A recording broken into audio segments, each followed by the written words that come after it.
रीत की मेहंदी का फंक्शन शुरू हो चुका था। चारों तरफ रोशनी, संगीत और मुस्कुराते चेहरे थे। घर में हर कोई खुश था, क्योंकि आखिरकार रीत और रोहित की शादी की रस्में शुरू हो गई थी। रंग-बिरंगी साड़ियाँ, महकते फूलों की खुशबू और ढोलक की थाप के बीच रीत की हथेलियों पर नाम लिखा जा रहा था, रोहित का नाम।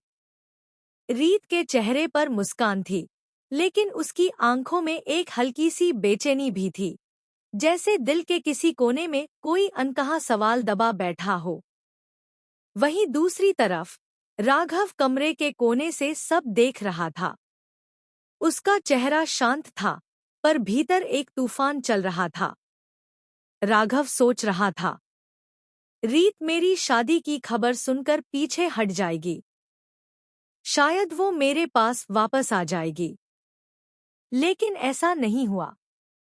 रीत ने उल्टा सबके सामने ऐसा ऐलान कर दिया जिसने पूरे माहौल को पल भर में बदल दिया। रीत ने कहा, जिस मंडप में राघव और कीर्ति की शादी होगी, उसी मंडप में मैं और रोहित भी 7 फेरे लेंगे। पूरा हॉल एक पल के लिए सन्न रह गया।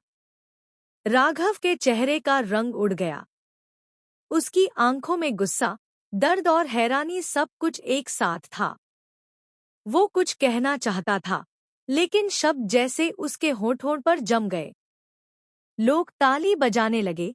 सबको लगा रीत ने अपनी जिंदगी में नया कदम बढ़ा दिया है। लेकिन किसी को क्या पता था कि यह मुस्कान सिर्फ बाहर की थी, अंदर कहीं कुछ टूट रहा था। अब शुरू होती है असली कहानी। राघव अकेले में खुद से कहता है, रीत, तुम नहीं जानती। जिस इंसान से तुम शादी कर रही हो, वो वैसा नहीं है जैसा दिखता है। दरअसल राघव को पहले से ही शक था कि रोहित और कीर्ति के बीच कुछ चल रहा है, लेकिन उसके पास कोई सबूत नहीं था। वो देख रहा था कि रोहित की बातें अक्सर कीर्ति के इर्द-गिर्द घूमती थी। कई बार दोनों को बातें करते हुए देखा गया था, लेकिन हर बार उन्होंने बात को गलतफहमी कहकर टाल दिया। अब सवाल यह था, क्या रीत जिस पर भरोसा कर रही है, वही उसके साथ सबसे बड़ा खेल खेलने वाला है? दूसरी ओर कीर्ति की साजिश। कीर्ति बाहर से तो एक मासूम, सभ्य और मीठी बोलने वाली लड़की लगती थी, लेकिन उसके अंदर जलन की आग धधक रही थी। उसे रीत से नफरत थी, क्योंकि राघव की नजरें हमेशा रीत पर टिकती थी। कीर्ति को यकीन था कि अगर रीत उसकी जिंदगी से निकल जाए, तो राघव सिर्फ उसका हो जाएगा। लेकिन जब रीत ने रोहित से शादी करने का ऐलान